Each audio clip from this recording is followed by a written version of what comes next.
Section 1. Good morning. How can I help you? Hello.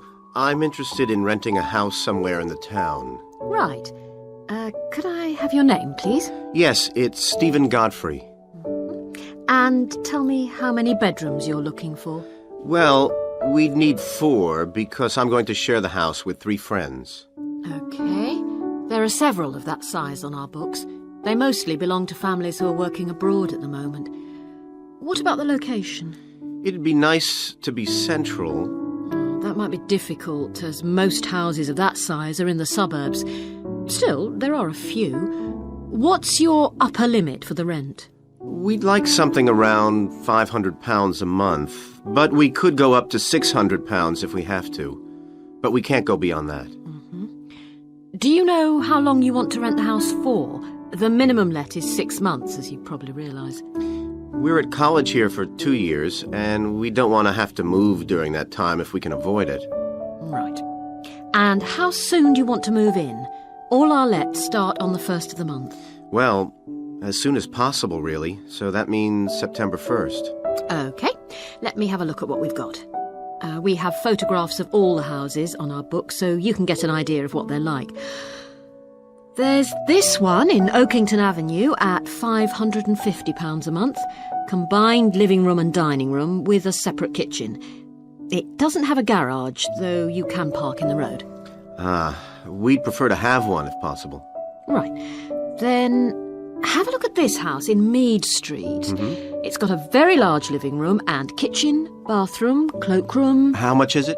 That one's £580. It's very well furnished and equipped. It also has plenty of space for parking, and it's available for a minimum of a year.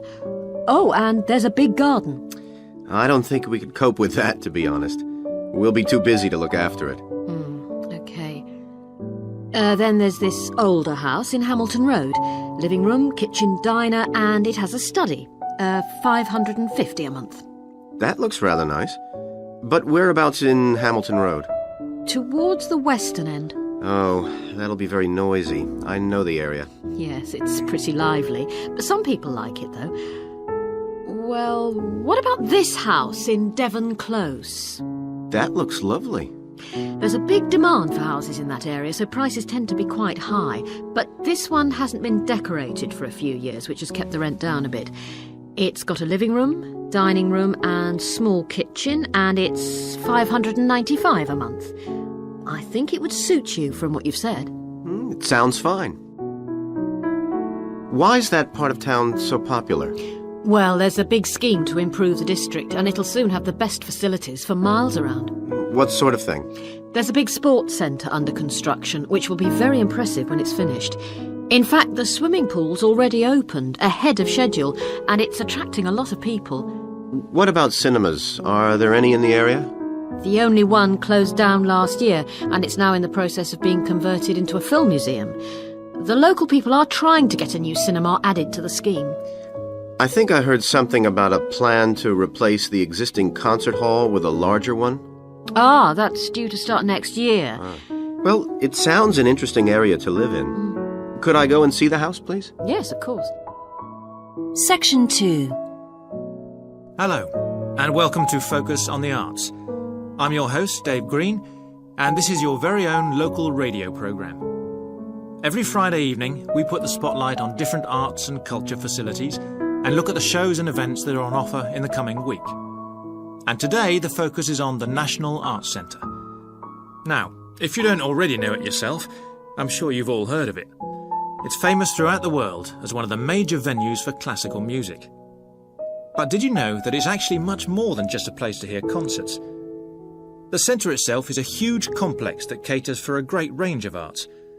Under a single roof, it houses concert rooms, theatres, cinemas, art galleries, and a wonderful public library, as well as service facilities including 3 restaurants and a bookshop. So, at any one time, the choice of entertainment there is simply enormous. So, how did they manage to build such a big arts complex right in the heart of the city? Well, the area was completely destroyed by bombs during the war in 1940. So the opportunity was taken to create a cultural centre that would be what they called the city's gift to the nation. Of course, it took a while for such a big project to get started, but it was planned in the 60s, built in the 70s, and eventually opened to the public in 1983. Ever since then, it has proved to be a great success. It's not privately owned, like many art centres, but is still in public hands. It's run by the City Council. Both our National Symphony Orchestra and National Theatre Company were involved in the planning of the project, and they're now based there, giving regular performances every week. And as the centre is open 363 days of the year, there are plenty of performances to choose from. So, to give you some idea of what's on, and to help you choose from the many possibilities, we've made a selection of the star attractions. If you're interested in classical music, then we recommend you go along to the National on either Monday or Tuesday evening at 7:30 for a spectacular production of The Magic Flute, probably the most popular of all Mozart's operas. It's in the Garden Hall, and tickets start at only £8, but you'll have to be early if you want to get them that cheap. And remember, it's only on for those 2 evenings. For those more interested in the cinema, you might like to see the new Canadian film, which is showing on Wednesday evening at 8 p.m. in Cinema 2. And that's called 3 Lives. It's had fantastic reviews, and tickets cost just £4.50, which is a reduction on the usual price of £5.50. So, it's really good value, especially for such a great movie. But you can see the centre's main attraction at the weekend, because on Saturday and Sunday, 11 a.m. to 10 p.m, they're showing a wonderful new exhibition that hasn't been seen anywhere else in Europe yet. It's a collection of Chinese art called Faces of China. That's in Gallery 1, and it has some really fascinating paintings and sculptures by leading artists from all over China. And the good news is that it's completely free, so don't miss it. So why not go along to the National Arts Centre next week for one or all of these great events?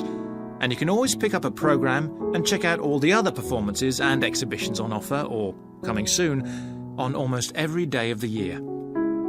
Next week, we'll be looking at the new Museum of Science. Section 3. I've been reading your personal statement, Paul. First, let's talk about your work experience in South America. What took you there? Was it to gain more fluency in Spanish? Well, as I'm combining Spanish with Latin American studies, my main idea was to find out more about the way people lived there. My spoken Spanish was already pretty good, in fact. So you weren't too worried about language barriers? No. In fact, I ended up teaching English there, although that wasn't my original choice of work. I see. How did you find out about all this? I found an agency that runs all kinds of voluntary projects in South America. What kind of work? Well, there were several possibilities. You mean construction, engineering work? Yes, getting involved in building projects was an option. Then there was tourism, taking tourists for walks around the volcanoes, which I actually chose to do, and then there was work with local farmers. But you didn't continue with that project. Why not? Because I never really knew whether I'd be needed or not. I'd thought it might be difficult physically, but I was certainly fit enough. Now, I wanted to do something that had more of a proper structure to it, I suppose. I get demotivated otherwise. What do you think you learned from your experience? It must have been a great opportunity to examine community life. Yes, but it was difficult at first to be accepted by the locals. It was a very remote village, and some of them were reluctant to speak to me, although they were always interested in my clothes and how much I had to pay for them. Well, that's understandable. Yes, but things soon improved. What struck me was that when people became more comfortable with me and less suspicious, we really connected with each other in a meaningful way. You made good friends? Yes, with 2 of the families in particular. Good. What about management? Did you have a project manager? Yes, and he gave me lots of advice and guidance. And was he good at managing too?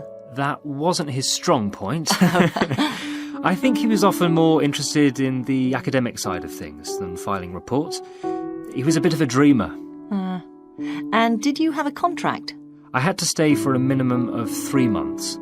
My parents were surprised when I asked to stay longer, 6 months in the end. I was so happy there. And did anything on the administration side of things surprise you? What was the food and lodging like? Simple, but there was plenty to eat, and I only paid $7 a day for that, which was amazing, really. And they gave me all the equipment I needed, even a laptop.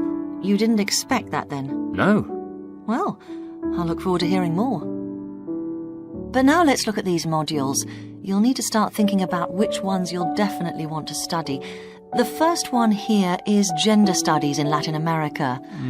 It looks at how gender analysis is reconfiguring civil society in Latin America. Women are increasingly occupying positions in government and in other elected leadership positions in Latin America. I think you'd find it interesting. If it was to do with people in the villages rather than those in the public sphere, I would. Okay. What about second language acquisition? Do you think I'd find that useful? Well, you've had some practical experience in the field. I think it would be. I hadn't thought about that. I'll put that down as a definite then. Okay. What about Indigenous women's lives? That sounds appropriate. I thought so too, but I looked at last year's exam questions and that changed my mind. Don't judge the value of the course on that. Maybe talk to some other students first, and we can talk about it again later. Okay. Yes, and lastly, will you sign up for Portuguese lessons? My Spanish is good, so would I find that module easy? Not necessarily. Some people find that Spanish interferes with learning Portuguese. Getting the accent right, too. It's quite different in a lot of ways. Well, I'd much sooner do something else then. All right. Now, what we need to do is... Section 4. Good morning, everyone. In the last few lectures, I've been dealing with business finance, but now I'm going to move on to business systems. And in today's lecture, I'm going to talk about what can go wrong when businesses try to copy their own best practices. Once a business has successfully introduced a new process, managing a branch bank, say, or selling a new product, the parent organization naturally wants to repeat that success and capture it, if possible, on a bigger scale. The goal, then, is to utilize existing knowledge and not to generate new knowledge. It's a less glamorous activity than pure innovation, but it actually happens more often, as a matter of fact. However, surprisingly, getting things right the second time is not necessarily any simpler than it was the first time. Now, there's been a lot of research into how companies can repeat their previous successes, and it certainly hasn't been confined to the United States. It seems that most large industries are trying to repeat their own successes and manage the knowledge they've acquired. But even so, it has been shown that the overwhelming majority of attempts fail. A host of studies confirm this, covering a wide range of business settings: branch banks, retail stores, real estate agencies, factories, call centers, to name but a few. So why do so few managers get things right the second or third time? Let's consider one reason for failure: placing too much trust in the people who are running the successful operation, the experts, shall we say. Managers who want to apply existing knowledge typically start off by going to an expert, such as the person who designed and is running a successful department store, and picking their brains. Now, this approach can be used if you want to gain a rough understanding of a particular system, or understand smaller, isolated problems. The trouble is, even the expert doesn't fully grasp the whole thing, because when it comes to complex systems, the individual components of the process are interwoven with one another. The expert never has complete access to the necessary information. And the situation's complicated even further by the fact that experts are usually not aware of their own ignorance. The ignorance can take various forms. For instance, a lot of details of the system are invisible to managers. Some may be difficult to describe, learned on the job, and well known by workers, perhaps, but impossible to describe in a way that's helpful. And there are some things that people know or do that they're not even aware of. Now, let's consider two types of mistake that can occur when a manager actually starts to set up a duplicate system to replicate a successful process. Firstly, perhaps he forgets that he was just trying to copy another process and starts trying to improve on it. Another mistake is trying to use the best parts of various different systems in the hope of creating the perfect combination.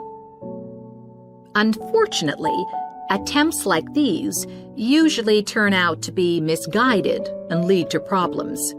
Why? Well, for various reasons. Perhaps there weren't really any advantages after all, because the information wasn't accurate. Or perhaps the business settings weren't really comparable. More typically, the advantages are real enough, but there are also disadvantages that have been overlooked. For example, the modifications might compromise safety in some way. So, what's the solution? Well, I don't intend to suggest that it's easy to get things right the second time. It's not.